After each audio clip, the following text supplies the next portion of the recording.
Waalaikumsalam. Kun, apa kabar? Sampai di kota Anda. Apa sih ya? Jadi bawa apa aja ini? Jadi aku bawa 200 sembako Alhamdulillah. hari ini. Nah, di Ya. dalam sembakonya ada obat juga, ada vitamin C, vitamin D. Ya. Tadi yang udah. Ini Pak. Jadi ada biskuit juga. Nah, ini ada paket obat-obatan juga. Ini vitamin D. Ada vitamin D, vitamin C, Biskuit. ada Minyak. gula, ada beras, ada teh, ada karbon. Oke. Siap. Kak, thank you. Nanti nyusul Igun kirim masker, Pak. Masker. Ya.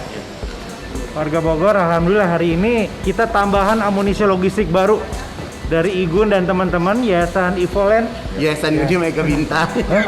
Yayasan Dunia Mega Bintang. Yayasan Dunia Mega Bintang. Bareng sama Evolin. Bareng sama Evolin. Jadi Evolin ini bantu aku nurunin berat badan, Kang. Oh pantesan. Gitu. Jadi Oh, gitu makanya ya? aku gandeng. Untuk nutrisi tambahan ya Pak. Wah boleh juga nih ada. Oh, gitu. Boleh. Jadi sekarang tanggal berapa? 21 Juli ya. Kita kasih waktu Igun berapa hari lagi? Doain, Soalnya Pak. kalau dapat 500 juta nanti nyumbangnya Nyumbangnya lebih besar lagi. Ya. Amin, amin, amin, amin, amin, amin. Amin. Oke, makasih ya Igun ya. Iya. Warga Bogor, ayo bantu lagi saudara-saudara kita yang membutuhkan, yang lagi isoman, yang terpapar, PKL, buruh semua butuh bantuan kita. Ya. Siap. Semangat semangat.